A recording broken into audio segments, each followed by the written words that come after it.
తండ్రి అయిన దేవుని ప్రేమయు, కుమారుడైన యేసుక్రీస్తు వారి కృపయు, పరిశుద్ధాత్మ దేవుని యొక్క అన్యోన్య సహవాస దివ్య సన్నిధిలో ఈ ఉదయకాల సమయమున కల్వరి కెనాల్ గ్రూప్ సభ్యులందరికీ, సార్వత్రిక సంఘ దైవజనులకును విశ్వాసులకును ఏకీభవిస్తున్న నా సహోదరి సహోదరులందరికీ క్రీస్తు నామంలో వందనాలు తెలియజేస్తూ దేవునికి స్తోత్రం.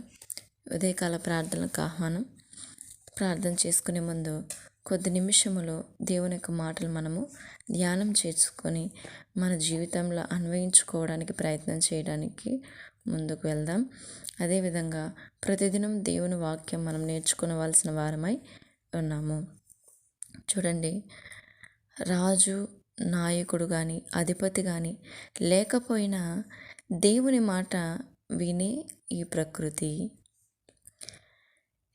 ప్రకృతి దేవుని మాటను ఎంత చక్కగా వింటుందో అనేది కొద్ది నిమిషంలో మనం ఆలోచిద్దాం. దేవుని వాక్యమును బట్టి మనము ధ్యానం చేసుకుందాం. దేవునికి పిల్లలు కావాలన్న కోరిక పుట్టినప్పుడు, అంటే ఈ సృష్టిలో పిల్లల్ని సృష్టించాలి అని దేవుడికి ఆలోచన కలిగినప్పుడు ఈ సృష్టిని తమ మాట చేత దేవుడు కలుగజేశాడు. వెంటనే శాస్త్రులు ఏమనుకుంటున్నారు, 1500 కోట్ల సంవత్సరాల లెక్క ఉంటుందని పుట్టి అని అంచనా ఇస్తున్నారు. కానీ దేవునికి మాత్రమే తెలుసు ఎన్ని సంవత్సరాలైంది, ఎప్పుడు సృష్టి జరిగింది అని తెలుసు. ఎందుకంటే సృష్టికర్త ఆయనే కదా. మరి ఈ సృష్టి తన పిల్లల కొరకు కలుగజేస్తూ ఏ మాట అయితే సృష్టికి చెప్పాడో అవి ఇప్పటికీ పాటించాయి కదండి. అంటే ఈ సృష్టిని దేవుడు ఆరంభించిన కాలం నుంచి, సృష్టించిన రోజు నుంచి నేటి వరకు కూడా ఈ తరంలో మనం ఉంటున్నాం. ఎన్నో తరాలు, ఎంతోమందిని ఈ సృష్టి చూసింది. అయితే ఎంతమంది ఉన్నప్పటికి కూడా, ఎన్ని తరాలు మారినప్పటికి కూడా, కానీ తనలో మార్పు లేకుండా దేవుడు చెప్పిన పని దేవుని పనిని లోబడి చేశాయి. మరి ఈ సృష్టిలో వాటికంటూ రాజు లేడు, నాయకులు లేడు, ముందుకున్న ఎలా చేయాలి అని అధిపతి చెప్తా లేదు. దేవుడు ఆరంభంలో చెప్పాడు ఇలా చెయ్యాలని, అది నేటి వరకు కూడా జరిగిస్తున్నాయి. ఇక మీదట కూడా అవి పాటిస్తాయని మనకందరికీ తెలుసు. కాబట్టి వాటికి రాజు లేకపోయినా అవి ఎంత చక్కగా ఉన్నాయని మనము ఇంతకుముందు కూడా మన న్యాయాధిపతుల గ్రంథంలో మనము చదువుకున్నాం. చూడండి, విత్తనములు చెట్లు, విత్తనములు గల ఫలవృక్షంలో భూమి మొలిపించడానికి ఆజ్ఞగా ఆనాటి నుండి ఈనాటి వరకు కూడా భూమి తన పనిని చేస్తూనే ఉంది. రాజు లేడు కదా అని ఒలివ చెట్టు తైలం ఇయ్యక మానలేదు కదండి. అంజూరపు చెట్టు మధురమైన అంజూరు ఫలాలు ఇవ్వడం కూడా మానలేదు. ద్రాక్షవల్లి అయితే మనుషులను సంతోషపెట్టాలని దేవుడు తెలియజేస్తాడు, ద్రాక్షరసం ఇవ్వాలని చెప్పాడు, ఇప్పుడు కూడా మానతాలేదు. మరి చివరికి చూడండి, మొండు తొప్పులు కానీ గచ్చు పొదలు కానీ ఇవి కూడా దేవుడు మొలిపించమని చెబితేనే అవి మొలుస్తాయి కదండి. దేవుడు ఆజ్ఞాపించాడు కనుక అవి మొలిచాయి.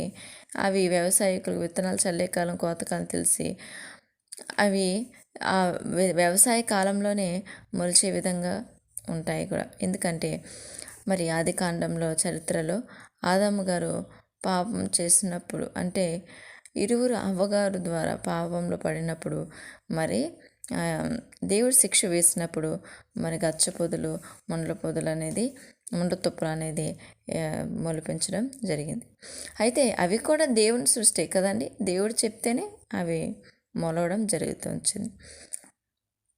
అయితే చెట్లేనా అంటే చెట్లు మాత్రమే కాదండి, జీవులు కూడా, చిన్న చిన్న చీమలు కూడా దేవుని మాటకు లోబడుతున్నాయి. సామెతలు 6:7-8 మనం చూసినట్లయితే, చీమలు చూడండి కోతకాలానికి కనిపెట్టి తమ ఆహారాన్ని సిద్ధపరచుకుంటాయి. అవి వేసవికాలం అందు ఆహారాన్ని సిద్ధపరచుకుంటాయి. వాటికి రాజు ఉన్నాడా, న్యాయాధిపతి ఉన్నాడా? లేడు. వాటికి న్యాయాధిపతి లేడని, పై విచారణకర్త లేడని, అధిపతి కూడా లేడని వాక్యము సెలవిస్తున్నది. అంత మాత్రమే కాదు, మిడతలకు కూడా రాజు లేడండి, కానీ అవి పంక్తులు తీరి సాగిపోతాయని సామెతల 30 అధ్యాయంలో మనకు కనిపిస్తుంది.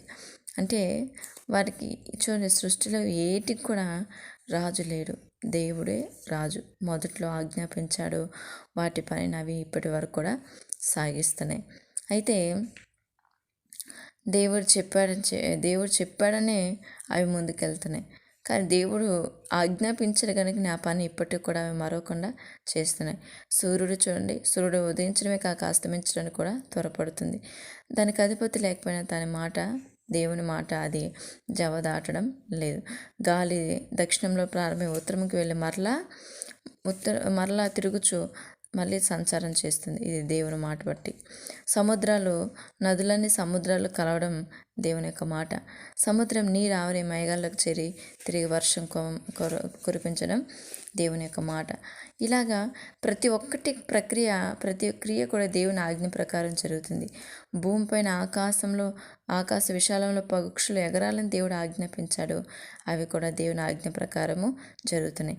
ఈ ప్రకృతిలో ఉన్న చెట్లు, చీమలు, పక్షులు, భూమి, నదులు, గాలి, సూర్యుడు సమస్తము కూడా అండి, ఈ సృష్టిలో ఉన్న ప్రతి చిన్ని జీవరాశి నుంచి పెద్ద జీవరాశి వరకు ప్రతి ఒక్కటి కూడా దేవుడు యొక్క మాట చెప్పున ఉంటున్నాయి, వింటున్నాయి. వాటికి ఈ భూమి మీద, ఈ లోకంలో రాజు ఉండడు, అధిపతి ఉండడు, న్యాయాధిపతి ఉండడు. దేవుడే సమస్తం అని దేవుడు ఆజ్ఞాపించాడని అవి లోబడి దేవుని యొక్క మాటకు జీవిస్తున్నాయి, మాటను బట్టి జీవిస్తున్నాయి, బ్రతుకుతున్నాయి. నేటి వరకు వాటి విధిని వారు మర్చిపోలేదు. ఎంత తరాలు మారినా, ఎంతమంది వచ్చినా అవి చేయ పని మానలేదు. కానీ మన గురించి మనం ఒకసారి ఆలోచించుకుందాం. కానీ మనిషి దేవుని మాట వింటున్నావా? ఎప్పటికి వింటావో అనేది మనం ఒకసారి నిర్ణయించుకోవాలి. ఈరోజు దేవుని మాటను వినడం అనేది మనుషుల్లో చాలా తక్కువైపోయింది కదండి. సృష్టిని చూసి మనం నేర్చుకోవాలండి, దేవుని మాట నేర్చుకోవడం. ఎక్కడైతే ఏముంది, ఎంతమందిలో ఏముంది, ఏ రోజైతే ఏముంది, ఏ తరం అయితే ఏముంది, దేవుడు ఏ తరంలో మనల్ని పెట్టినా మన పనిని మనం కూడా మర్చిపోకుండా దేవుని పని మనం చేయవారంగా ఉండాలని దేవుడు కోరుకుంటున్నాడు. ఈరోజు మనం ఆలోచించుకుందాం. సృష్టి దేవుని మాట వింటుంది. నా మట్టుకు నేను ఎంత మాట వింటున్నాను, ఎంత లోబడి జీవిస్తున్నాను, ఎంత విశ్వాసం కలిగి ఉన్నాను, ఎంత పని ఆయన కోసం నేను చేస్తున్నానని మనం పరీక్షించుకొని దేవుని పనిలోకి ముందుకు సాగుదాం. దేవుని మాటను విని దేవుని సంతోషపరుద్దాం. ఆమె దేవుడి తన పరిశుద్ధ వాక్యం దీవించును గాక. ప్రార్థన చేసుకుందాం. స్తోత్రం స్తోత్రం స్తోత్రం స్తోత్రం స్తోత్రం నాయన. ఆశ్చర్యకరుడు తండ్రి, ఆలోచనకర్తగు నా తండ్రి, ఆదరణకర్తగు నా దేవ, ప్రేమామయుడు తండ్రి, నా తండ్రి, బలవంతుడగు నా తండ్రి, నిత్యుడగు నా తండ్రి, సమాధానకర్తగు నా దేవ, బలశూరుడైన నా తండ్రి, అధిక శక్తికి సంపన్నుడైన నా దేవ, సుగుణాల సంపన్నుడ, మహిమలోకంలో నా తండ్రి, పరమందు నా దేవ, నిన్న నేడు ఏకరీతిగా ఉన్న నా తండ్రి, ఆశ్చర్యకరుడగు తండ్రి, ఆలోచనకర్తగు నా దేవ, మమ్మల్ని నడిపించు మా జీవ మార్గమైన తండ్రి, మా బ్రతుకులు మార్చుగల నా దేవ, మీకే స్తోత్రం. ఆత్మస్వరూపుడగు నా తండ్రి, చూచున్నవాడా మీకే వందనాలు. స్తోత్రం స్తోత్రం. ఈ ఉదయకాలం బట్టి నేను స్తుతిస్తున్నాను నాన్న. వందనాలు తండ్రి. అయ్యా నా దేవ, రాత్రి అంతయు మమ్మల్ని అందరినీ ప్రభు మా పడకల చుట్టూ మీరు కంచి వేసి కాపాడి ఈ దినం మాకు ఇచ్చిన ఆరోగ్యాన్ని బట్టి, ఆయుష్ని బట్టి వందనాలు తండ్రి. వందనాలు ప్రభా. మీరు పరిశుద్ధులైన ప్రకారం మమ్మల్ని పరిశుద్ధపరచు ప్రభా. ఈ దినం మాకు అనుగ్రహించంటే పవిత్రంగా బ్రతకడానికి, నీ మాటకు లోబడడానికి తండ్రి, నీ మాట కాదని మరొక క్రియలు అవుతుంది తండ్రి. ఆ దుష్టు నుంచి, ఆ చీకటి నుంచి మేము తప్పించబడి మీకు లోబడుతూ, మీ మాటకు లోబడి ప్రభా మీకు విధేయత కలిగి బ్రతకాలని మేము ఆశ కలిగి ఉన్నాం ప్రభా. మమ్మల్ని నడిపించు తండ్రి. సృష్టికి రాజు లేడు, ఈ లోకంలో అధిపతి లేరు, కానీ మీకు లోబడుతుంది. మాకు కూడా ప్రభా, మా రాజు మీరే, మా అధిపతి మీరే, మా న్యాయాధిపతి మీరే అని ప్రభా. ఏ స్థితి అందైనా, ఎట్టి కాలం అందైనా మీ మాటకు ప్రాధాన్యతనిచ్చి మీకోసం బ్రతుకున్నట్లు దీవించు ప్రభా. మీకే స్తోత్రాలు చెల్లిస్తున్నాను తండ్రి. మా సొంత ఆలోచనలు, సొంత క్రియలు, ఈ లోకంలో స్వేచ్ఛ ఉందని చెప్పి మా యొక్క ఆ స్వేచ్ఛను పాపానికి కాకుండా పరిశుద్ధతకు ఉపయోగిస్తూ నీ కోసం బ్రతుకున్నట్లు మీరు దీవించు తండ్రి. స్తోత్రాలైనా ఇదిగో తండ్రి, నీ పని చేస్తున్న సార్వత్రిక సంఘాలని, దైవజనుల్ని, విశ్వాసుల్ని, నీ స్వార్థికలు దీవించు ప్రభా. వారిని బట్టి కృతజ్ఞతలు చెల్లిస్తున్నాను. వారికి మంచి ఆరోగ్యం దయచేస్తుందేవా.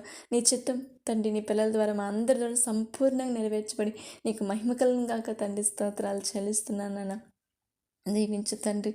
అదేవిధంగా తండ్రి నా దేశం క్షేమం కొరకు మొరపెడుతున్నాను. అయ్యా ప్రభు, నా భారతదేశానికి క్షేమం దయచేయండి.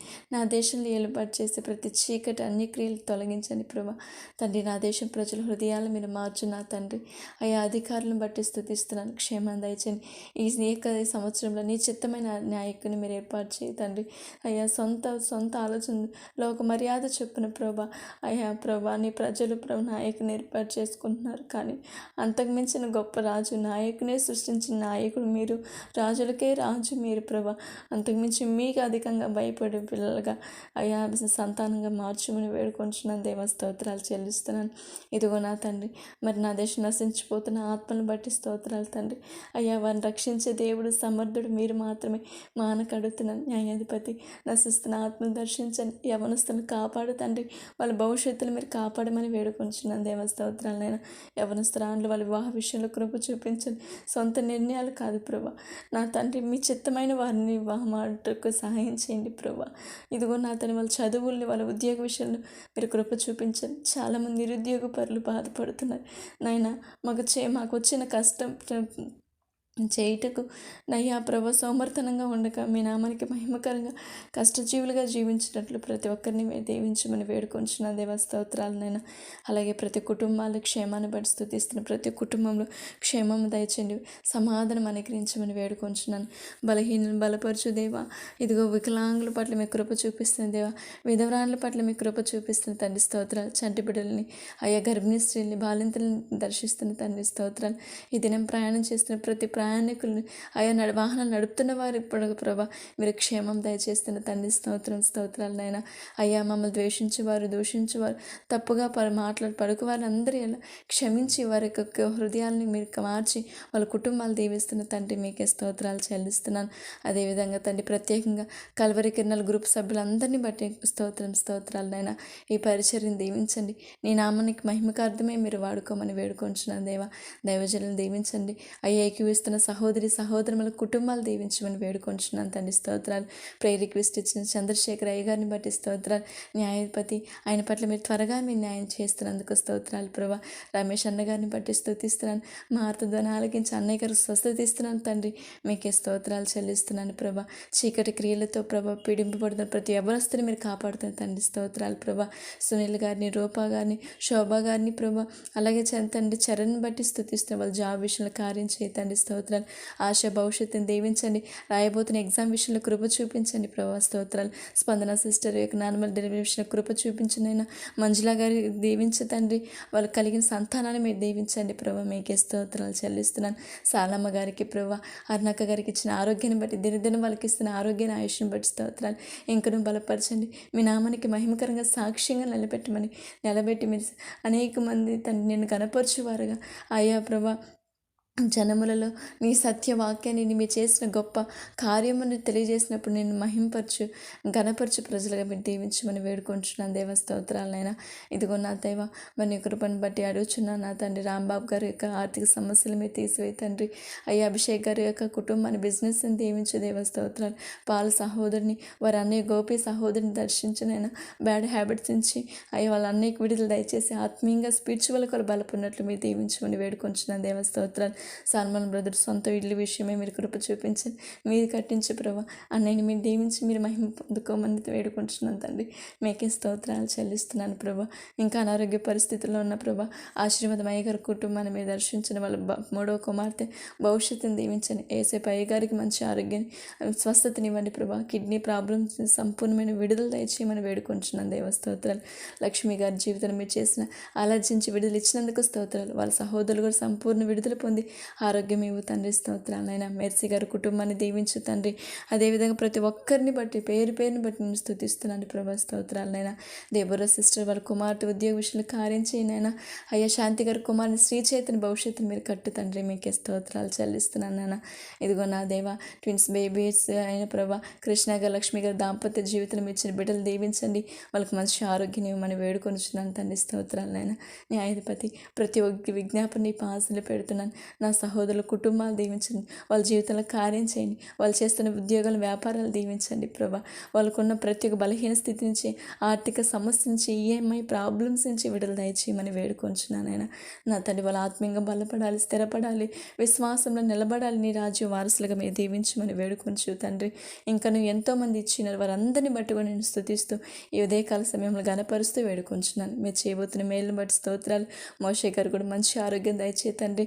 అలాగే వారి కుటుంబాన్ని పరిచర్యను దీవించు దేవ, స్తోత్రాలనైనా మీ సన్నిధి తోడించండి. ఆత్మీయతల విజయమ్మ గారు కూడా మంచి ఆరోగ్యం దయచండి. తల్లి చేస్తున్న సేవ పరిచర్యను దీవించండి. వారి కుటుంబంలో గలిబిలితనాన్ని, వాళ్ళ అన్నదమ్ములు అక్కచెల్లి పిల్లల్ని మీరు చల్లగా కాపాడే శాంతిని, సమాధానాన్ని గురించి మనం వేడుకొని చూతేవా. ఈ పాసలు వేడుకొంచు తండ్రి. ఇదిగో చివరి యెరూషలేం క్షేమం కొరకు వేడుకొంచున్నాను దేవా. యెరూషలేం పట్టణం క్షేమం దయచని, రక్షణ దయచని, వాళ్ళ మనస్తత్వాలు మీరు మార్చమని వేడుకొంచు తండ్రి. నన్ను, నా జీవితాన్ని పాసలు సమర్పిస్తున్నాను తండ్రి. నాకు ఇచ్చిన ఈ జీవితాన్ని బట్టి స్తోత్రాలు. ఈ దినమంతా నీ నామానికి మహిమకరంగా నడిపించండి. దినదిన నా ఆత్మీయ జీవితాన్ని వృద్ధి చేయి తండ్రి. నీ పనిలో నమ్మకస్త్రాలకు నడిపించండి. నాకు ఇచ్చిన భర్తను దీవించండి, వారు చేస్తున్న ఉద్యోగాన్ని దీవించండి ప్రభా. వారి రాకపోకల్లో మీరు తోడునండి ప్రభా. వారి యొక్క వారు చేస్తున్న సేవ పరిచర్యను దీవించండి, మీ సన్నిధానికి తోడించండి. మా మధ్య మీ సమాధానం అయ్యా, మరణం వరకు నమ్మకత్వంతో మేము ప్రభు నీ పనిలో ఉండినట్లు దీవించండి. నా సంతానం పట్ల నీ చిత్తం నెరవేర్చని, నా ఇంటి వారి చుట్టూ మీ కాపుదలు అనుగ్రహించమని, మీ సన్నిధి నా కుటుంబానికి ఉంచమని వేడుకొంచు నేను మహిమపరుస్తూ గనపరుస్తూ మా ప్రభువు రక్షకుడైన యేసుక్రీస్తు నామములో ప్రార్థన చేసి వేడుకొని పొందుకుంటున్నాం కన తండ్రి. ఆమేన్, ఆమేన్. దేవునికి స్తోత్రం. అందరికీ క్రీస్తు నామములో వందనాలు.